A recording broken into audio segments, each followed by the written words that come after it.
Welcome, I'm Maeve, and this is Miles. We believe this topic is one that means a lot to a lot of people, and sometimes I think people are attracted to the internet because of it. Love, human interaction, and the feeling of belonging. When the pandemic hit, and everyone was sent home, we missed a lot of in person, as they say, and one way of getting some resemblance of that was to see everyday people just living life, doing their own thing. And how special was that? We needed that human contact. So, we found a way. And that is what this episode is really about. Finding that genuine connection. We are currently living through a global loneliness crisis. But the real tragedy isn't just that people are alone. It's that when we do try to connect, we don't know how to be ourselves. We carry this deep, quiet fear of not being good enough. So, we put on a face. We perform a curated, polished version of ourselves that we think will win acceptance.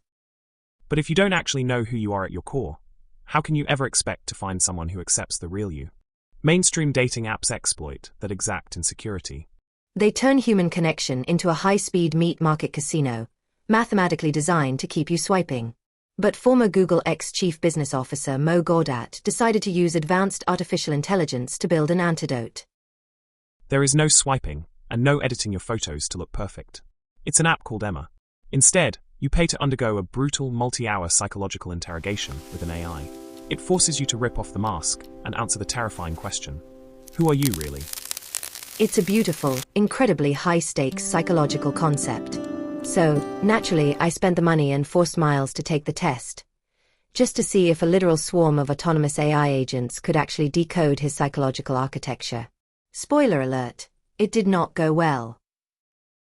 To build your true love signature, Emma doesn't ask you what your favorite movie is, or if you like hiking. It acts more like an AI therapist, digging into your childhood, your past relationship baggage, and your deepest insecurities. It demands absolute, raw vulnerability. Now, if you know Miles, you know his emotional range caps out at excited about new soldering irons and stressed about firmware updates. But he sat down with the app anyway, and the automated text exchange was a train wreck. Because nothing screams unresolved childhood trauma like a poor internet connection. But the AI didn't give up. It pushed further, trying to map out his ideal partner. Hey, a dropped firmware update is a trauma response, Maeve. It creates deep trust issues with the cloud. The app told me to be vulnerable. Miles, it meant your childhood, not your router. While Miles was busy treating a luxury relationship app like a tech support forum, something fascinating was happening on the back end. Because Emma didn't reject his answers, it started calculating.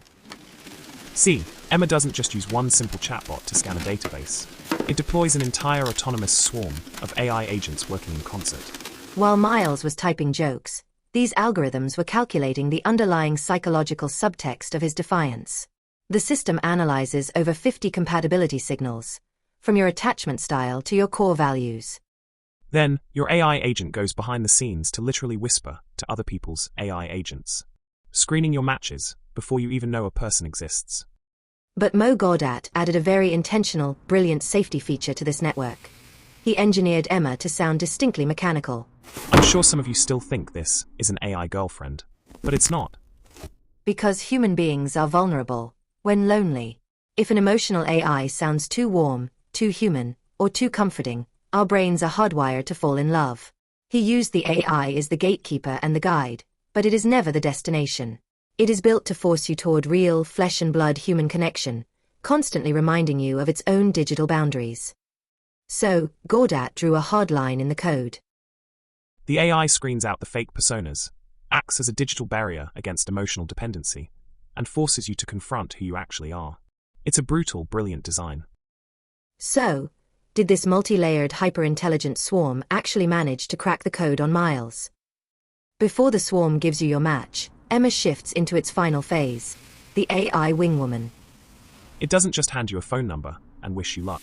It coaches you before the date on how to avoid your toxic patterns, and it interviews you afterward to see if you self-sabotaged.